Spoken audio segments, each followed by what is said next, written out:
History. It's not always what we think it is. Sometimes, the stories we are told, the narratives we accept, are just the tip of the iceberg. Take the Yoruba people, for example.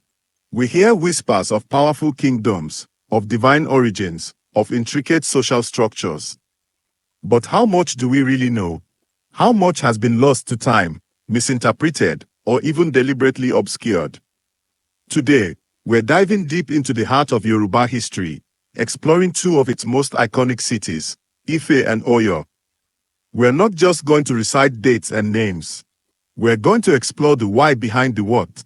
We're going to examine the evidence, question the assumptions, and hopefully, emerge with a richer, more nuanced understanding of these pivotal kingdoms. Before we begin, I want to invite you to join this journey of discovery with me.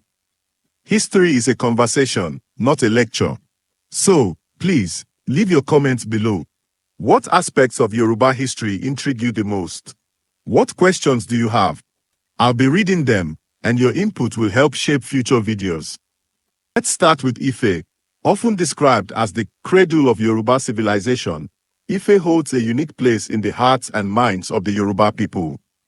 Tradition holds that it was here, in Ife, that Oduduwa, the progenitor of the Yoruba race, descended from heaven, establishing the first Yoruba kingdom. This divine origin story, while steeped in myth and legend, speaks to the profound spiritual significance of Ife. It wasn't just a city, it was, and in many ways still is, a sacred space. Now, what do we know about Ife beyond the mythology? Archaeological evidence paints a picture of a sophisticated, well-organized society. We're talking about a city that flourished for centuries, a center of art, culture, and political power.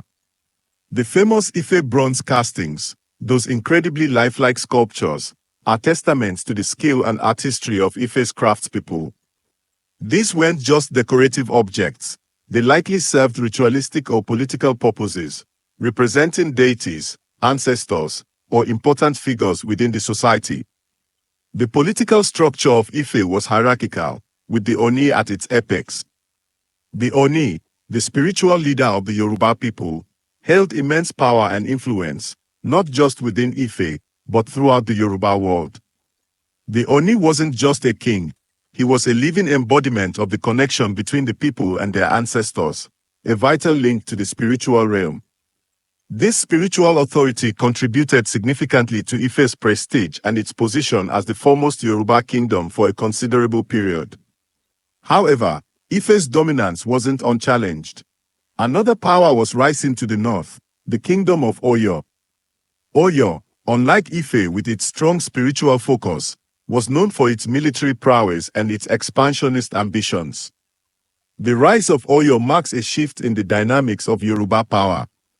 It represents a move away from the spiritual authority of Ife towards a more centralized, militarily driven political system.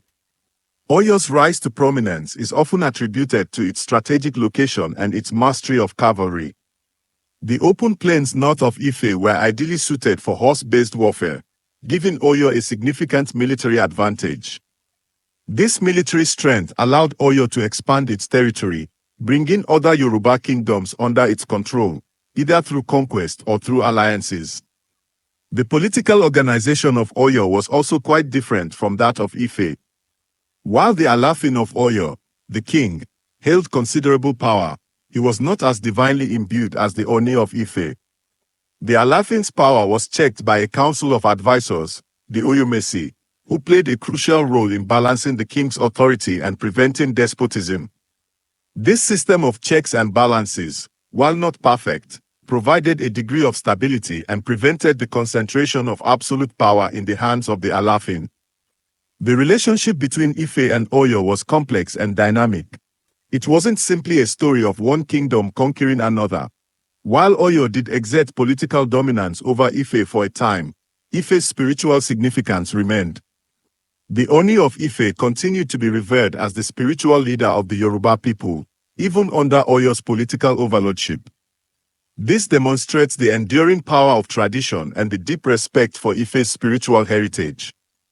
The influence of Oyo extended far beyond the Yoruba heartland. At its peak, the Oyo Empire controlled a vast territory, stretching from present-day Benin to parts of Togo and Ghana. This expansion brought Oyo into contact with other cultures and other kingdoms, leading to an exchange of ideas, goods, and unfortunately, sometimes, slaves. The transatlantic slave trade, a dark and tragic chapter in human history, had a profound impact on the Yoruba kingdoms.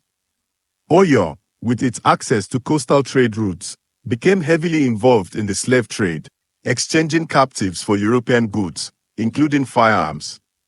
These firearms, in turn, further fueled Oyo's military expansion and its dominance over other Yoruba kingdoms.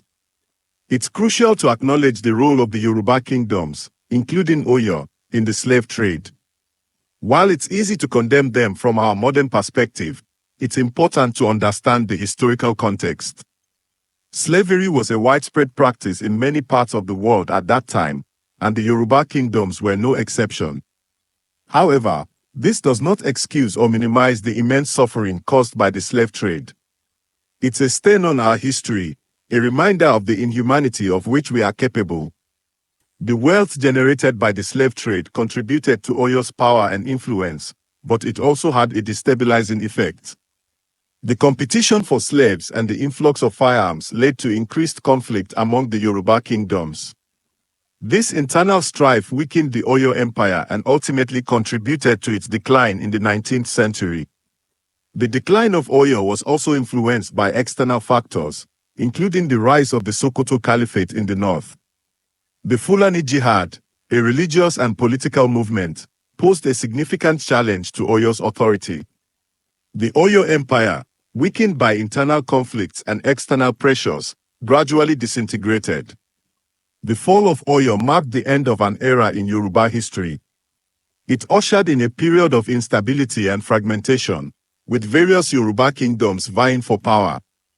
The Yoruba people, who had once been united under the powerful Oyo Empire, were now divided and vulnerable. Despite the decline of Oyo, the legacy of both Ife and Oyo continues to shape Yoruba identity and culture.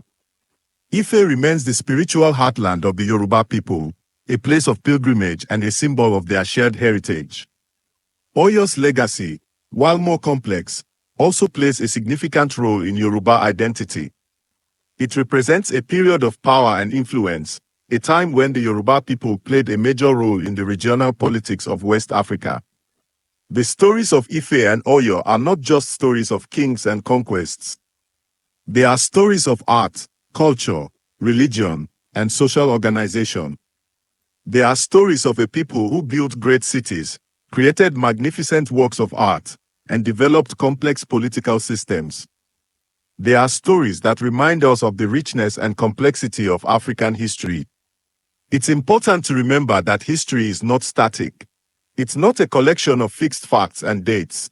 It's a living, breathing narrative that is constantly being reinterpreted and re-evaluated in light of new evidence and new perspectives. The stories of Ife and Oyo are still being told, still being debated, still being explored. And that's where you come in. Your questions, your insights, your perspectives are valuable. By engaging with history, by questioning the narratives we've inherited, we can gain a deeper understanding of ourselves and our place in the world. So, please, continue the conversation in the comments below. Let's explore the rich tapestry of Yoruba history together. Let's unravel the mysteries, challenge the assumptions, and celebrate the enduring legacy of Ife and Oyo. The history of the Yoruba people is a vast and fascinating subject.